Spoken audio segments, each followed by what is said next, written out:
Hi.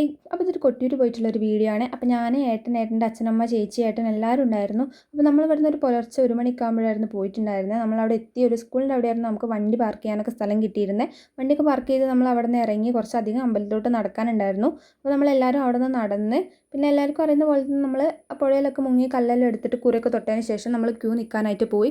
നല്ല തിരക്കുണ്ടായിരുന്നു. നമ്മൾ ഈ റീൽസിലും വീഡിയോസിലും ഒക്കെ കാണുന്ന പോലെ തന്നെ നല്ല തിരക്കുണ്ടായിരുന്നു. നമുക്കൊരു 5 മണിക്കൂറോളം വരി നിന്നിട്ടാണ് നമുക്ക് തൊഴാനൊക്കെ കഴിഞ്ഞിട്ടുണ്ടായിരുന്നത്. പിന്നെ ഞാൻ അധികം വീഡിയോസ് കാര്യങ്ങളൊന്നും എടുത്തിട്ടില്ല. പിന്നെ നമ്മൾ അമ്പലത്തിലേക്ക് ഇറങ്ങാൻ നേരത്തായിരുന്നു ശീവേലിൻ്റെ ടൈം.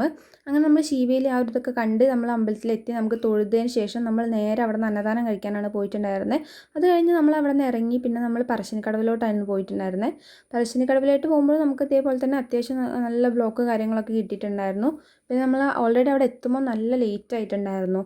അതുകൊണ്ട് ആ ഒരു നേരത്തെ പോയതുകൊണ്ടാണോ അറിയില്ല, നല്ല തിരക്ക് കാര്യങ്ങളൊക്കെ ഉണ്ടായിരുന്നു അമ്പലത്തിൽ. പിന്നെ നമ്മൾ നേരെ അമ്പലത്തിൽ തൊഴുത്, അമ്പലത്തിൽ നല്ലോണം തൊഴാനൊക്കെ കഴിഞ്ഞിട്ടുണ്ടായിരുന്നു. നമുക്ക് 2 സ്ഥലത്തു നിന്നാണെന്ന് നമുക്ക് തൊഴാൻ കഴിഞ്ഞിട്ടുണ്ടായിരുന്നു. നമ്മൾ അവിടുന്ന് തൊഴുത് ഇറങ്ങി. അത് കഴിഞ്ഞ് നമ്മൾ അവിടുന്ന് കുറച്ച് ഫോട്ടോസ് കാര്യങ്ങളൊക്കെ എടുത്ത് നമ്മൾ പ്രസാദം കഴിക്കാനായിട്ട് പോയി. പ്രസാദം കഴിക്കുന്ന അവിടെയും ഈ പറഞ്ഞ പോലെ തന്നെ നല്ല തിരക്ക് കാര്യങ്ങളൊക്കെ ഉണ്ടായിരുന്നു. പിന്നെ അത് കഴിഞ്ഞ് നമ്മൾ അവിടെ നിന്ന് ഇറങ്ങി വീട്ടിലോട്ട് പോരുകയാണ് ചെയ്തിട്ടുണ്ടായിരുന്നത്. വീട്ടിലോട്ട് പോകുന്ന വഴിക്ക് നമ്മൾ ഫുഡൊക്കെ കഴിച്ചിട്ടാണ് വീട്ടിലോട്ട് എത്തിയത്. നമ്മൾ എത്തുമ്പോൾ നല്ല ലേറ്റ് ആയിട്ടുണ്ടായിരുന്നു.